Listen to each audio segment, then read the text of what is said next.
กราบสบายดีทุกคนคลิปนี้อยู่กับสองเกียงไก่เราไทยสิงคลิปนี้สิพาทุกคนมาเบิ่งบรรยากาศตอนหนวดเขาหลังจากฤดูนี้ก็เป็นฤดูเก็บเกี่ยวทีเดียวเนาะฤดูนี้เก็บเกี่ยวแล้วปันนี้ก็มีตะหนวดตอนนี้ก็ถือกล่องแยกๆน้อยนึงก็สิประมาณนี้แหละให้ทุกคนไปเบิ่งบรรยากาศนำกันเนาะมันม่วนเลยมือนี้เป็นมือที่ในหนวดเขาตัวนี้เป็นล้านของพ่อเฒ่าเนาะมือนี้สิหนวด2 ล้านเหมือนล้านบาทกับล้านพุ่นเนาะทางเมื่อบานน้องคูณพุ่นเนาะกับให้ทุกคนไปเบิ่งน้ำกันเนาะบรรยากาศมันสิคึกขนองสำใดฤดูเก็บเกี่ยวก็คือสิสิ้นสุดกับปีนี้แหละคือตัวนี้หนวดล้านพ่อเฒ่า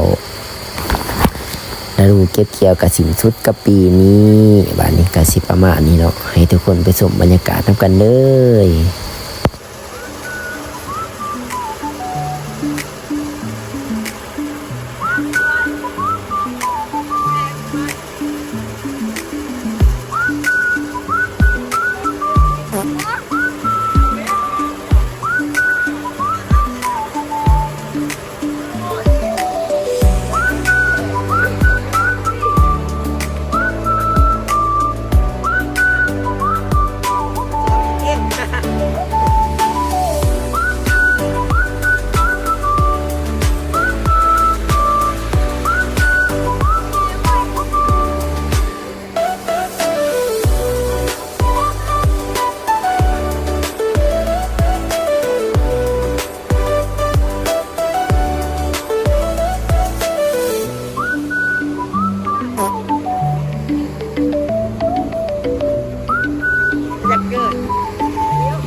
เบิ่งคลิปนี้ก็ฝากกดไลค์กดแชร์กดติดตามเพื่อเป็นกำลังใจให้คลิปต่อไปในเด้อทุกคนไป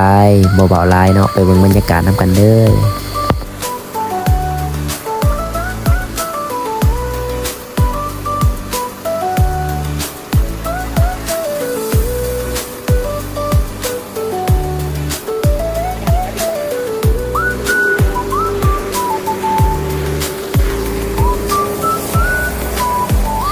ตอนนี้ก็ขอเวลาถือโทรศัพท์ยืนแอคก่อนจักบาท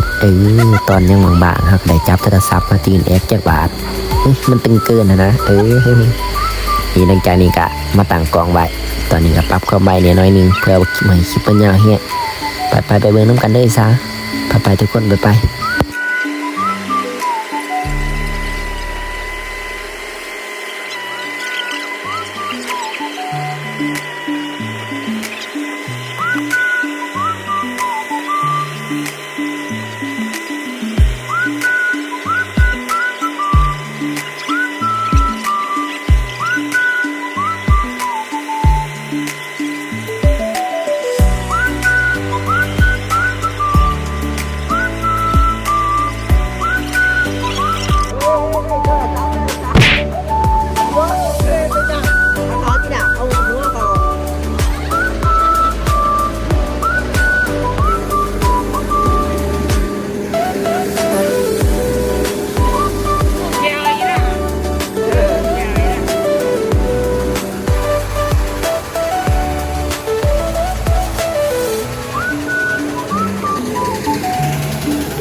เดาอ้าวตอนนี้ก็ขอแอกอีกจักบาทเป็นบาแอกมือนี้โอ้อันตรายอันตรายโอ้ไปสรุปบัตรจากไหนสอบว่าทันนับเนาะเดี๋ยวถามไปเบิ่งน้ำกันสรุปพูนสาวหลาอยู่ถึงกระสอบสรุปไป130 สอบรวมเบิดประมาณนี้เด็กนี่กองเพื่อนกันที่ประมาณนี้ทุกคนหน้าพระเถาเนาะ130 สอบใส่เบื้องข้างแล้วเนาะจะอีสาลาเขาเกาะนี่ติสาลากับพวกเขาเกาะสาลาเลยเขาร้ายผู้130 สอบนี่แหละกระสิบประมาณนี่แหละนี่ตอนนี้ก็กินข้าวแล้วตอนนี้เดียงเบียเด้อว้ายจะปีกายนี่ได้สักวัน300เป็นกูซื้อเอาสอบทำใส่130 สอบนี่สิประมาณนี้ละนี่ไปนี่ไปกินข้าวก็ไปนี่หลังจากนี้ก็มาต่อร้านที่2กันเด้อนี่ร้านที่2กันสิประมาณนี้แล้วจักสิได้จักสอบละนี่ไปดูน้ำกันบาสิเป็นอย่างไรไปเบิ่งน้ำกันเลยทุกคนบามันสิได้จักสอบตัวนี้เขาเจ้าเนาะสีหนวดเขาเจ้าก่อนไปเบิ่งน้ำกันเด้อตอนนี้ก็ตัดฝามันตอนนี้เลยซะเพื่อมาให้คลิปมันยาวเฮียนี่ก็สิประมาณนี้เนาะร้านที่2ไปเบิ่งน้ำกันตัวนี้กับพ่อยยงจับกล่องให้ขออภัยนำลายทุกคนมาหนึ่งนี่จักมาเห่ายังฝากเสียงอยู่ในเหือนมามันเห่าโอ้ยตายสู่ชีวิตดีๆแต่ชีวิตสู่กับยังมาทันได้นอนค่ะแต่ผากเสียงอยู่นี่เพื่ออยากให้ทุกคนในเบิ่งเนาะสมบรรยากาศนำกันบามันเป็นยังไงบามันสิมวนหรือวันสิเมื่อยหรือวันสิมัดหรือวันที่ได้กับประจักษ์ไปเบิ่งน้ำกันเนี่ยนี่คือในคลิปนี่แหละเบิ่งให้จบเลยทุกคนเพื่อเป็นกำลังใจให้คลิปต่อไปเนาะขอขอบใจได้หลายที่ทุกคนเข้ามาเบิ่งที่มากดติดตามกดไลค์กดแชร์ให้ก็ขอบใจได้หลายหลังจากนี้ก็ตัดภาพมาแบกค่ะโมเมนต์เบาพิษโมเมนต์แบกห้ามกับพยัญจัดนี้หลังจากนี้กระดังหนวดแล้วกระดังในเขา10 กว่าสอบไปแล้วคือเขาเจ้าหันใน12 สอบน่าจะใส่น่าจะเมียนเดี๋ยวสิไปสรุปให้ถ่ายคลิปล่านี้ว่าสิได้จักสอบไปเบิ่งน้ำกันเด้อชมบรรยากาศน้ำกันเด้อไปชมบรรยากาศน้ำกันม่วน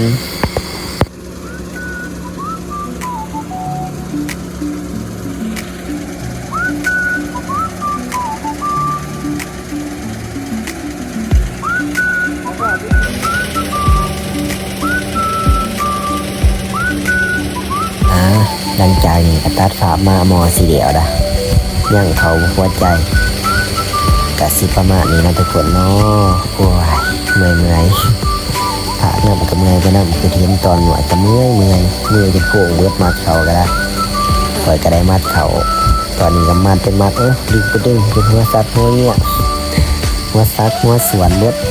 เหล่าไปเด้อใส่เหรียญสุดต่ำเหรียญกระดำหัวกระดำสุดกระดำมันก็ยังตึงเกินอยู่ไปเดี๋ยวสรุปให้เบิ่งมาได้นี่สิได้เท่าไหร่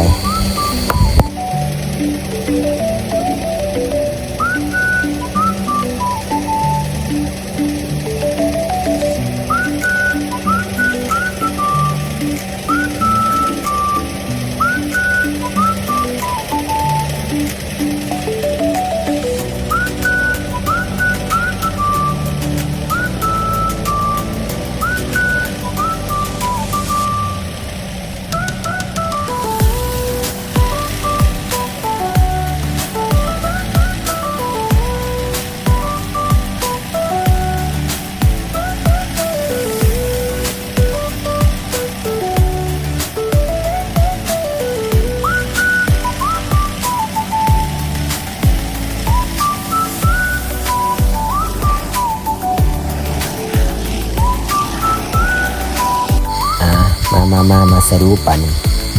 หลังจากนี้กันหนวดเป็นที่เรียบร้อยแล้วตรวจเพิ่งเอาออกเป็นที่เรียบร้อยแล้วมาสรุป ได้ล้านนี้ในเขา160เนาะถึงทองด้านทองย่างก็น่าจะได้อยู่170เหลือคือ ตอนนั้นเฮาวัฒนาหายทองละตอนนี้เฮาก็มาอัปเดตให้ด้วยว่าได้160หายเดียวก็สิประมาณนี้เดี๋ยวหลังจากนี้ก็ขอจบคลิป